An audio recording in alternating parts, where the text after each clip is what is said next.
Well, this trio, it looks, or it sounds technical, but it's indeed very political, like always in the European Union.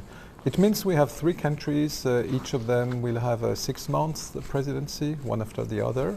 European trio of three states who have following EU presidencies is actually something like a trio in music. The European trio is a format for coordinating among the three EU member states that hold the EU presidents after one another.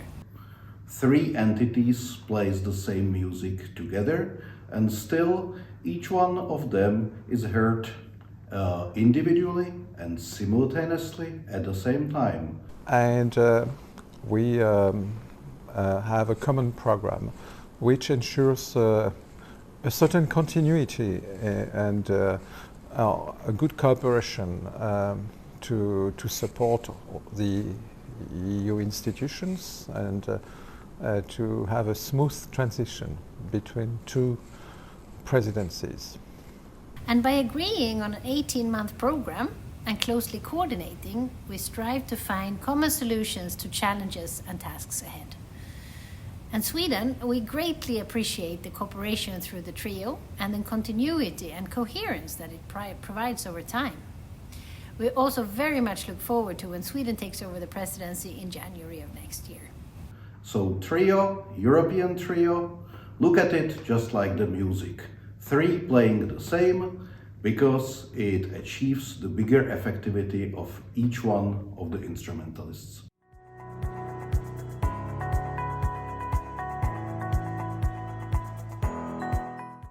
European trio must discuss the priorities which overlap during the 18 months of their three presidencies.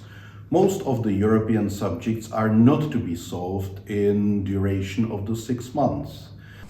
For us, as French presidency, I think the objective would be to accelerate the development of a more sovereign Europe, a European Union which can work for its own people, including in the field of security and defense, with the adoption of the Compass, the first white paper on European defense and security, which we hope will be adopted by our European Union next March.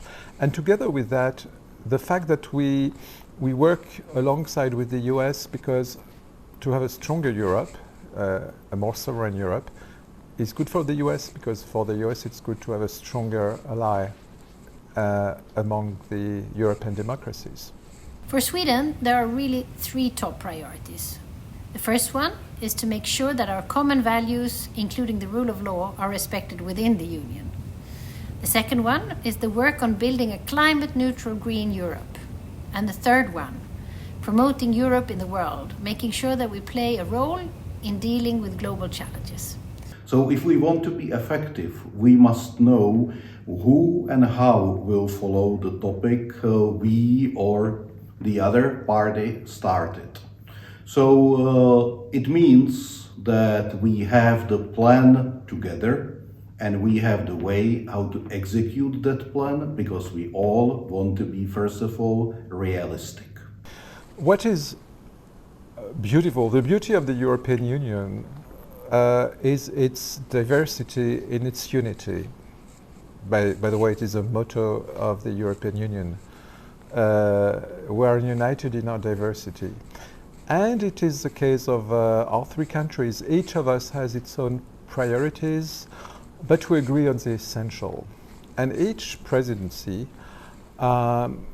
succeeds in its way to advance its own priorities while promoting the common good and while working together with all other stakeholders of the European Union in developing, in deepening our integration for the benefit of all our countries together and all our citizens.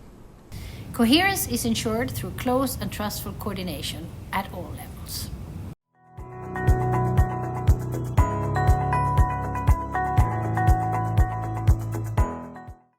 During the French presidency, I expect that France, as one of the political engines of the European project, and not least with one of the best and most energetic diplomatic services in the world, will put all of its assets to work to promote the EU's common interests in the world, and notably in relationship to the United States. From the French presidency, we expect a strong political analysis, a focused leadership, and the ability to be on the stage, but also behind the stage once the French presidency is over, because the topics will overlap in time, and to have somebody French in the background is every time good for your topic.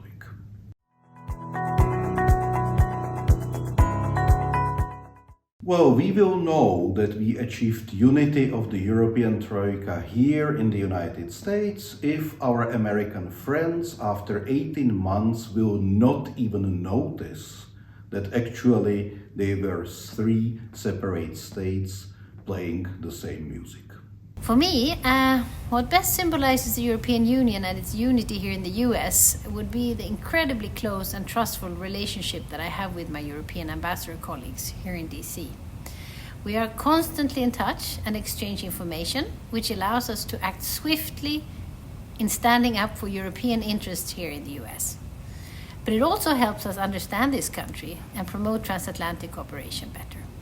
And under the leadership of our EU ambassador, Stavros Lambrinidis, all EU ambassadors visit different states in the US. It's really great to see how curious and interested Americans are in the European Union.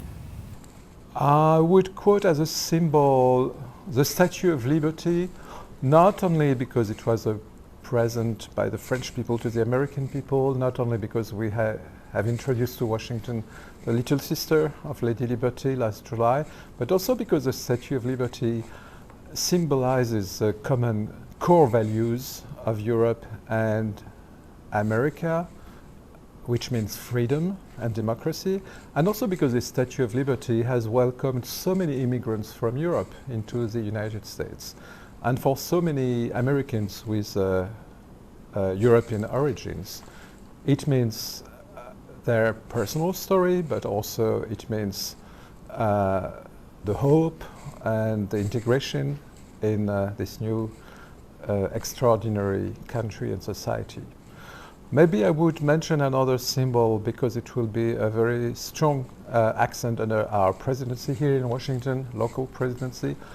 I mean, the person of Jean Monnet, who is one of the inventors of the European ID, and it is said that 80 years ago, as he lived in Washington in 1942, he, during his walks through Rock Creek Park, he started to invent the ideas he would promote after World War II of economic integration, to promote the end of wars, to promote peace among former enemies, and in particular between France and Germany.